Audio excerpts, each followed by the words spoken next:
Hey everybody, Paul Chelsea again for the Parc Fermé, and as you know, over the past year and a half, I've been involved with the Heart of Racing team, and we just started a new thing this year, doing some interviews with some of the members of the team. So today we have none other than the Italian stallion, Roman DeAngelis. Welcome, Roman. Thank you. I'm excited to be on the podcast. Yeah. So Roman's been, you've been a part of the team since it began, very beginning of last year. Yeah.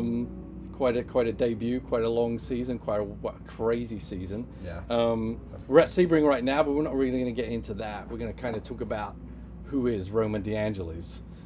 Or we're going to change this into the RV tour or something like that, because last time we did with Darren was the RV as well. But maybe we'll do a whole new thing. We'll just tour your RV and go through all my stuff. Yeah, go through all your stuff. So let's just talk. You're the young gun in the team. Obviously, we had Darren, who's a pretty old guy by now, right? Yeah. So let's talk about being a young driver in a series like this. But I really want to get into, not many people know maybe your past and how it all began. How did it all begin? Where did you find your passion for motorsport? So my dad, my middle name's Senna. So my dad, a couple people have. Yeah. My dad obviously is like a massive race fan. Yeah. He wanted to name me Ayrton. My mom obviously cut that one. But he got away with the Senna in the middle name, so that's cool. Obviously that shows you that my family had a pretty good past with motorsports. Yeah. My dad raced a little bit in IMSA, started with some Skip Barber stuff. I think for his like 30th birthday, he did a Skip Barber racing school.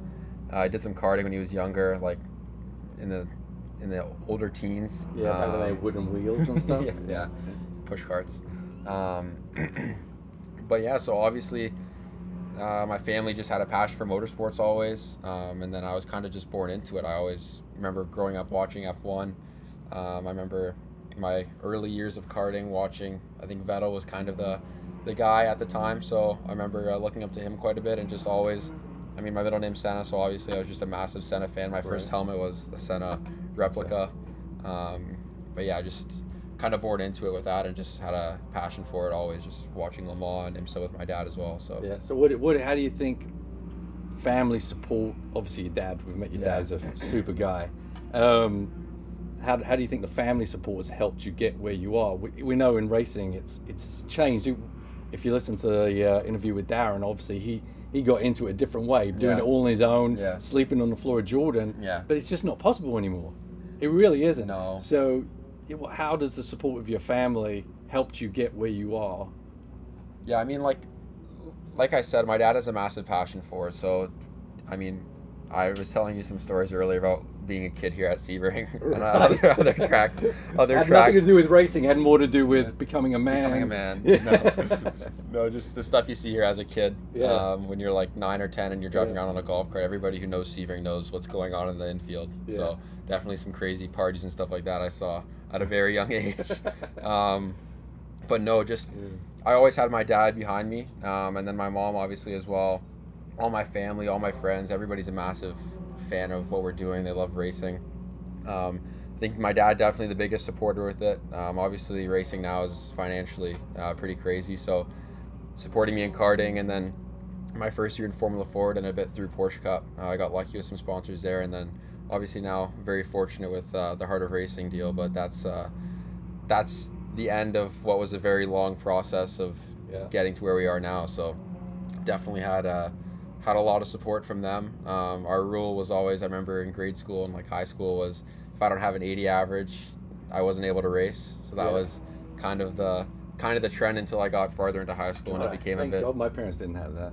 I'd never have raced anything. That's not the case now in university, but right. Or I wouldn't be racing at all. But so definitely like had some initiative. They also wanted me to, I still worked for my dad. I worked at a pizza place before. I worked washing semi-trucks. Like I did all that stuff like a normal teenager does, but still keep me grounded. But my dad always, if I needed to do something in racing, he was always behind me and wanted me to do stuff and wanted me to succeed as well. It's my mom and siblings and stuff like that. So it was definitely had some good push and support from my family and stuff.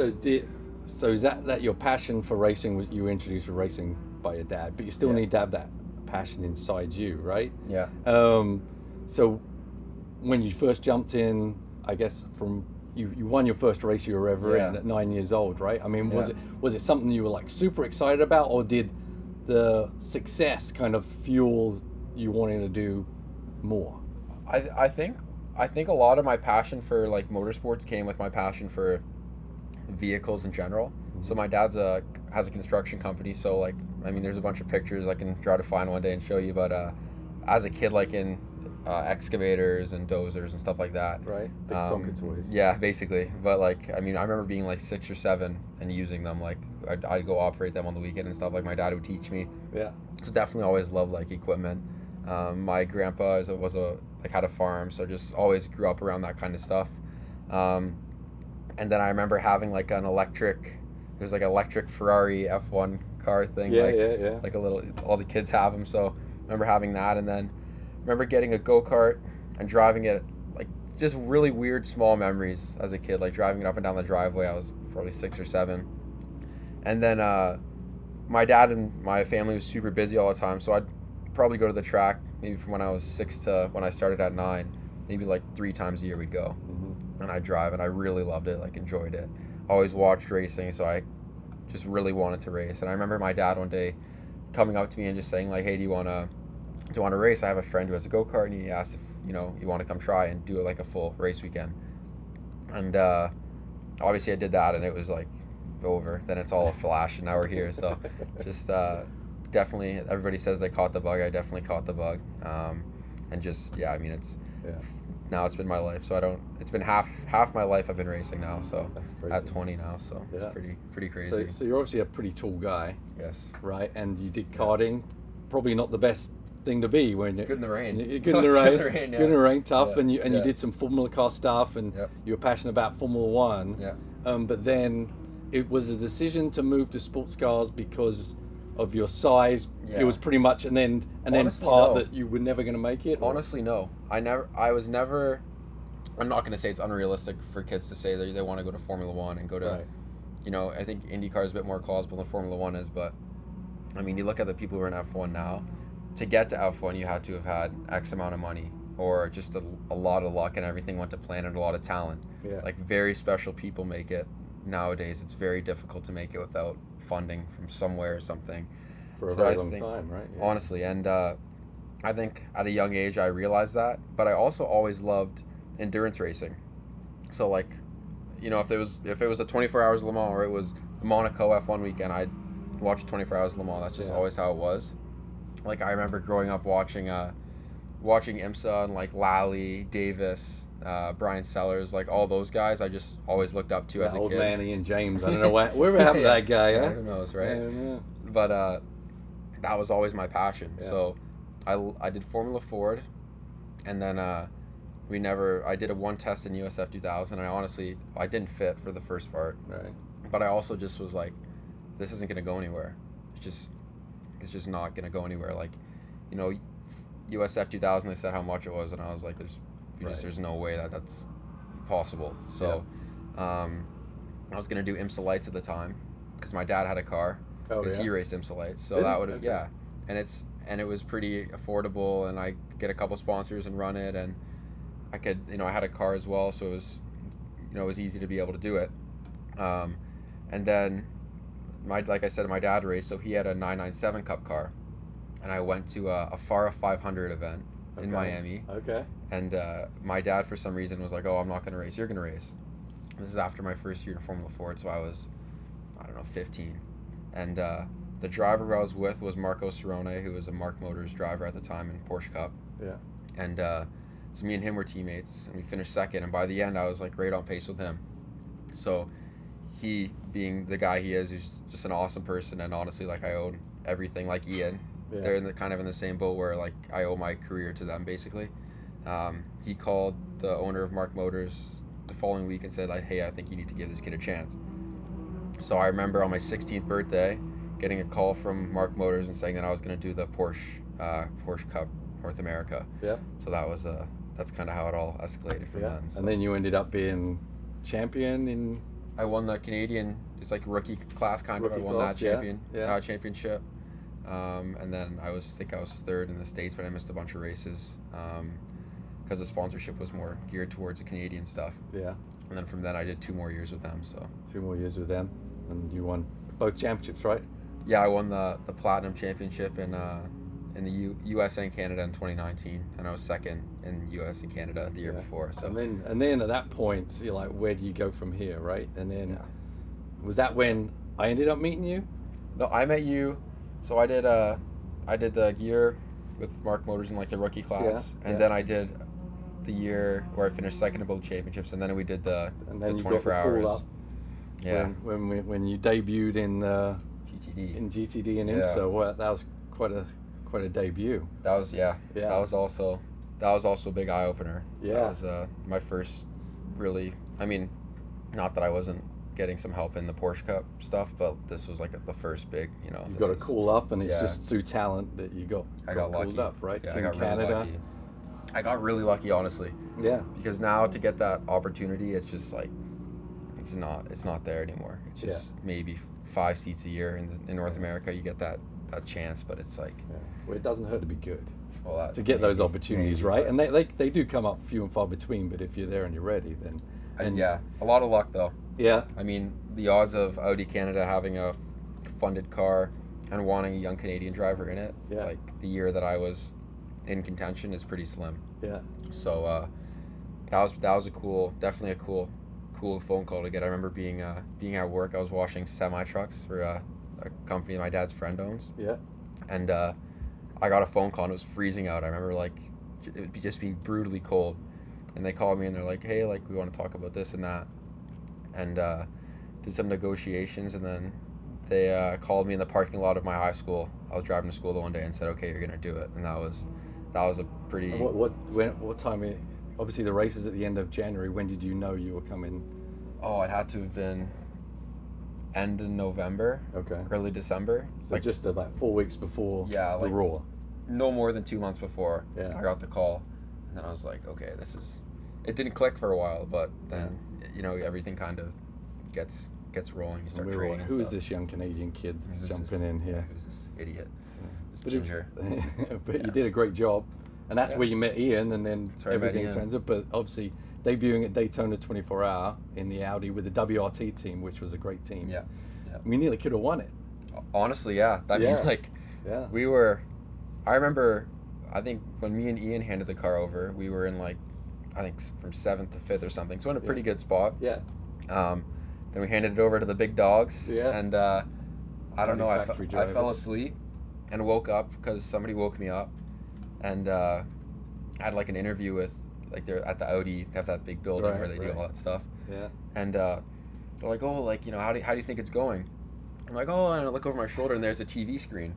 I didn't know where we were. I was so out of it. Yeah. And I look over and it's like it was our car was on the screen. We were like, it was like GTD class leader. I was like, holy shit, like okay.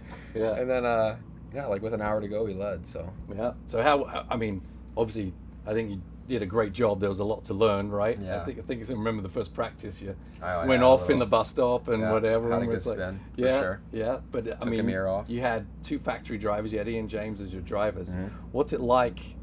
And now we've got, you know, we've been with Darren Turner, we've got Ross coming in here. What's it like mixing with drivers with a lot of experience, maturity? You know, me personally think you've done an incredible job in getting in the car, not making mistakes, and driving bloody fast. But it's got to be intimidating being with those guys, but it's also a place to learn, right? So what's your approach been when you come into all that experience when knowing you've barely turned a lap in the class?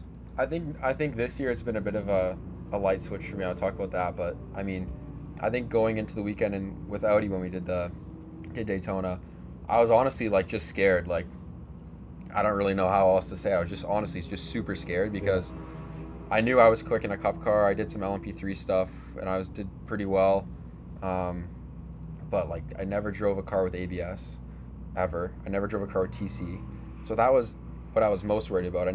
I drove Daytona, but I never did like an endurance race like that. Right. It was just like I didn't want to make a mistake, which I did make a mistake, and I spun and I took the mirror off and scratched the bodywork a bit, but And then that set me back a lot as well. But like the practices and all that stuff leading up to it, I was pretty down on myself because I didn't have the pace, and I was, not that I didn't have the pace, but I was, a second off. And at the time, like looking back on it, that's honestly not that bad. Right. It was some great drivers. I was getting used to it. And then in the race, it kind of clicked because you kind of forget about everything. It's like, oh, like you don't realize that, you're in this GTD Audi and this is where you are and these are your teammates. It doesn't matter. Right. You're by yourself. It's like, I remember being nighttime and everything kind of clicked.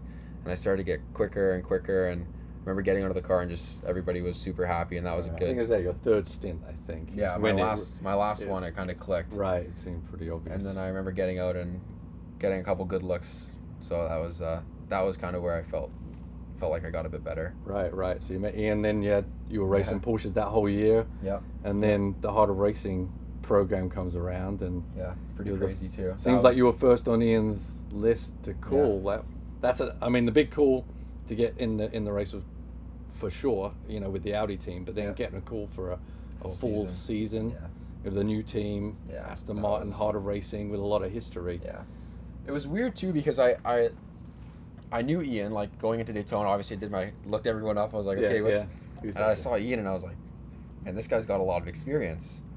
And I got on really well with Ian, with Audi. Like, helped me out a lot because, you're the young guy. Like, a lot of people, they think, oh, this kid's just gonna go bin it, and he's gonna try to show off, like whatever, big ego. Like, I just wanted to learn, and I was honestly scared. I remember Ian being super like warm and welcoming. Not anymore. Now he just picks on me. Yeah, he just rags on you all day long. It makes you stronger though. That's what he keeps telling you. I'm not sure if that's working, but a little bit. Makes you cry a little bit. A lot. Then he hugs it out. Yeah. Especially after when I leave the track, go home, car to my mom. Learn the hard way, the Ian James way. Yeah. But no, he was super nice, like warming and helpful, and we were kind of on the similar strategies. The two of us were driving together a lot, and left the weekend. I didn't think anything of it. I honestly didn't know about the Heart of Racing stuff, that he was, the team leader basically for all that, I'd say. I didn't really know his connection to everything with, the Seattle Children's and the Heart of Racing and everybody involved, but I knew he raced with Alex and Mario and did that deal, so I didn't know, maybe just, he's quick, so obviously he was just driving. Right. And I get the odd call, and we'd see each other at the track, and he'd talk to my dad, but I never understood really. I just was like, oh, I'm seeing, my friend Ian, basically, right? Right. I had no idea about what he was doing. Yeah. And then he called me the first time. He's like, hey, like I'm putting and I got a couple of these calls where I was like, they'd say, oh, this is what's gonna happen, and we'd love you to drive, and then they send you a piece of paper, and it's like $500 million, you know what I mean, right? It was like all this lead up, right? Yeah. And Ian's like, well, I'm gonna do this program with the Heart of Racing and Aston Martin, and do you have anything next year? And I was like, no, I've got nothing. And I just came off the 2 championships in the Porsche stuff, so I was like, come on, like I gotta something's gotta happen, right? Like, something's gotta happen. And then he called me. I remember it was December 16th, I think, when he called me, or December. Wow. I don't know. It was pretty late because I remember like doing exams right before Christmas break. Yeah. So it was like very recent. And he called me and he's like, hey, well, are you still available? I'm like, yeah. He's like, okay, well, do you want to do the full season in GTD? I was like, yeah. He's like, okay. All right. He's like, okay. I'm like, okay. Like, anything else? When's the ball gonna drop, and you're gonna ask me for all the money? Yeah, I was like, is there any, like, okay. And he's like, yeah. He's like, well, I'll send you some paperwork. And I was like, he's like, can I like get my dad in this call or something? Like, I don't know. Like, he's like, yeah. So he's like, yeah. Well, you guys can do the full season if you want. And I was like, well, like, what's that gonna cost? And he's like, no, like, we'll get you like on a program, and we'll help you out, and like, we want you to drive for the season. And I was like, okay. So then, Ian's very like just to the point. Right. And he hung up, and I was just like, that's really weird. Like, doesn't make sense. And then he sent the paperwork, and that was it. That was it. Yeah. So like I said, those opportunities never really happen anymore. And I got so lucky to have, like, with the Mark Motors thing, a guy like Marco, and then to bring me to that level, and then a guy like Ian to bring me here. Like, it's just, you don't get a lot of people like that now in motorsports, so it's like I owe everything to Ian, honestly. Just as not only as a person, he's a great guy, but like I would not have. I honestly don't even know if I would have been racing. Yeah. Because I didn't have one phone call, like where it was an honest. A double offer. champion not getting a phone call. Something wrong, right? Yeah. Just like early December, and I was just like horrible feeling. I remember a month where I was just like, this is really like, it's just really shit. Like, there's no other way to put it. Just sucked. Yeah. So yeah, definitely owe it to the man Ian. Yeah, for sure. yeah. Now, you know, obviously the Heart of Racing is kind of been in the DNA a little bit with Alex and Mario, and you know, helping young drivers to get where they need to go, right? So given a lot of great opportunity. So you had a season under your belt as a full season top driver in a top series. How do you think you've adapted? Where do you think you've come from that day you walked into Daytona to try and drive that Audi to now? Because I mean, you know, we've seen. I don't think it's been meteoric, because I think you were good in the beginning. Thank you. Right, it was just a matter of getting it all under control. But now it seems you're Completely really out of control. completely out of control. I mean, the interview, all over. The meetings just go crazy. Yeah. But observing who you're racing against now, and who you're being tasked to race with, you know, you're not being shied away with going up against the best sports car drivers in GTD right now, and you're going toe to toe with them. How does that feel? What's your emotions when you're driving the car? Are you getting more in line where it's not overwhelming now and you're pushing forward, rather than just explain where you've come in that past year? Yeah, I guess like Daytona, for instance, we had last 2 years ago, it was me, Alex, Ian, and Nikki. So obviously you have Nikki and Alex and Ian, who are all very fast. So getting into a team, and kind of I really just wanted to do well, and I was worried like maybe I lost my knack to drive. I don't know, like you just think about everything. And that was a tough weekend. We didn't get much track time, and then obviously I was looking forward to Sebring, and then COVID hit. That was 6 months off. So now I'm like, okay, I got this great deal and all the stars aligned, and now I'm not going to race ever again. Like, this sucks, whatever. And then we went back to Mid-Ohio, and for the test, and it didn't work out. The car, we had a massive issue. Then we went to Road America to race. So we said never talk about Road America again. Anyways, we didn't race. Move that aside. And then so it's like all this lead up. I'm like, oh my god, I just want to get comfortable and like see where I am, and I'm all like, am I gonna suck? Like, where am I gonna be? And then we went to VIR. Was VIR the next one? Yeah, I think so. I think so. And obviously, backtracking for people is Alex and you were going to be teaming up. Oh yeah. So I literally almost forgot, because I was like, this crazy. Right. So Alex and you went down. Now Alex is in New Zealand, couldn't come out and race. So then Ian, we, dusted him off for a full season drive, and now you're the shoe. Right. Before. But that's the weird thing, is I didn't realize that I was going to be like. I remember in VIR, I'm like, oh, who's qualifying? He's like, oh, like Ian will qualify. Okay. But I never really raced. Like, I watched the race, but I didn't really understand the rules or anything. So we're like, oh, well, you're going to finish. I'm like, oh, okay, cool. And then I'm like looking when everybody's doing the pit stops, and you see like people's names, and I'm like, this is bad. Like, I'm going to get my ass Once kicked. again, you mentioned Lally earlier, right? Now you're up against them. It's like all these guys that, like I said, I was always an IMSA fan, so I'm watching all of them, like, through their whole careers. Like, what am I gonna do? Like, I'm screwed, right? I'm gonna be exposed. Yeah, I'm gonna get killed out here. So then to get through that race was like very, very like important for me, because I remember coming out of the pits, and it was, I think, Townsend behind me, and Lally in front of me, like quite a bit in front of me. And I remember having a good fight with Townsend, and I held him off, and I ended up having a really good fight in the end with Lally, trying to get by him, and I think we finished 7th or 8th, which was good for us to finally get going. But it was a massive confidence booster for me, because I was super worried that I was going to get out there and be absolutely nowhere. Like, that was my big thing. Like, I'm not going to be quick, and that was a good weekend. So now you feel like you're up on the wheel?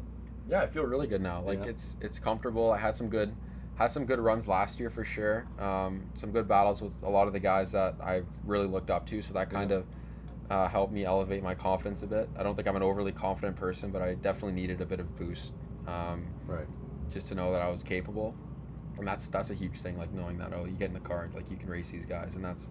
that's kind of where I am now. I know I can get in, and I know I can compete with all the guys that, you know, are up there and have all these factory and paid rides. I can at least be there. So just I'm young, so I just need to keep picking away and learning from guys like Ross and Darren and Ian, like just little things that experience has given them. So Yeah. So obviously we want to win races and win championships with the harder racing. So what's you're only, how old are you now? I just turned 20. Just happy birthday. Thank you very much. So when was that?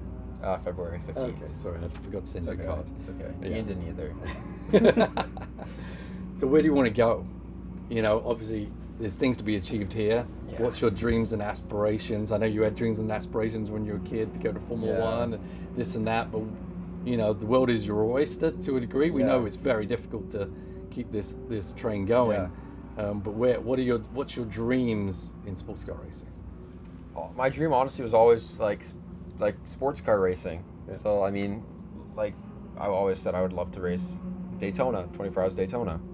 And then that happened. It's been 3 now, which is crazy. Yeah. So that one's checked off, but I have like a big goal, and then I have like some side goals that are kind of like bucket list things. So I need to do Le Mans at some point. I have to do Le Mans. I'd love to win a big endurance race, or plenty of big endurance races. So like that list would be like Le Mans, Sebring, Daytona, Petit, like Bathurst. Races like Bathurst, Spa, like those races I really love, and I've always watched. So I'd love to be a part of those and have some success in them. And I'd say like the main goal is to hopefully have factory support at one point. So be a factory driver for, you know, maybe Aston or you know, somebody along the line. Something like that. We know a couple of people, so put a good word in maybe. Hopefully they'll put a good word in. I don't know. And and you've done some races outside the US too, right? How's that experience? Yeah, it's been good. I did Bathurst with the Aston. I did Spa. I did a couple Super Cup races back in the day, and it's been cool. It's the level's a lot different, and not that it's, you know, better there or better here, but it's just different. I think the way they race is different. It's always been on a different tire when I go there, so learning that and learning the competition and different manufacturers is really cool. So I've enjoyed that a lot. Hope to do more of that. Yeah. So obviously we joke when you're here, because you're always doing homework, because you're still in school, right? Yeah. And you're juggling doing school as your dad's mandated, rightfully so. You still got to do well at that. Yep. And I mean, switching that on and off has got to be difficult. I say in between sessions, you're like doing projects. Yeah, I know. That's crazy. Yeah, some day, like yesterday was honestly a really rough day when it came to. It was hard for me to keep focused for both of them. I got a bit unlucky just with the timing of these projects coming out, where it happened to be yesterday during the practices, but it's like they don't plan their school schedule I know, around it's a bit weird, prominent sports car races. I know, it's like the 12 Hours of Sebring. Yeah. Come on. Dude, Who doesn't know that? No one puts on homework on that week. No one should. No. But no, it's like everybody. I have a lot of friends who are like, there's no way you can do that. Like, I'm in university for engineering. It's a hard degree, I think, and it's like a lot of work. That's what it's known for. But I don't know. Just I grew up always doing that. Like, I remember being in grade school doing some homework at the track, and then high school and stuff like that. So there's always a rule. Yeah. So just I don't know. It's not, for me. It's not weird or not abnormal, because it's just that's what I've been doing since I was 10 or 11. The day you graduate and you're just driving race cars. Honestly, it's just been part of of life for me. So yeah, it's a good idea to have that in your back pocket, no matter what. 100%. You can bring it to the track and it helps you. Yeah, quite honestly. No, that's why I think I chose it, because I hope to be able to use that. Maybe, you know, my goal obviously is to race professionally and, you know, be paid to do what I love, because that's, I mean, how can you not want to do that? Right. But to have the engineering to help me with the motorsport side and vice versa, you know, I can always go home and hopefully have a job there where I can use, you know, what I've worked for a long time in school to do. So hopefully they both help each other out a bit. All right, cool. Okay, we're going to wrap this up with the big question that everyone asks. Okay, life as a ginger. Do they actually rule the world? Do gingers rule the world? Yep. Everybody knows that. That's right. Except Ross and Ian. Yeah. Everybody who makes ginger jokes doesn't know that. Yeah, they don't get it. they don't get it. I mean, it's like a cult, but a cool cult. Yeah. Not a bad one. I mean, we're just What's like the secret meetings? You know, ginger is a dying breed. Did you know that? No, I didn't know that. It is. There's less and less gingers every year. That's horrible. So we're the last of the Well, maybe if legends. you take a trip out to the infield in Sebring, you might be able to fix some of that. I'll be okay. I'll stay. Yeah. I have the We're not fence ready right for here, that. so We're not ready for that. yeah, I'm okay with that. I had enough experience as a child going through there on a golf cart, seeing some things that I definitely shouldn't have seen at that age. So I'll pass on that. And you've heard many things in the briefing rooms too. So. Yes, Ian. All right, man. Well, I really appreciate this. I'm Thank really you. impressed by your progression, and I'm really happy I've been kind of a part of it. So. Me too. All Thank right, you. let's It was rock awesome. on. Yes, for Cheers. sure. Thank you. All right, that's it for our interview with Roman. Stay tuned for our next one on the Parc Fermé.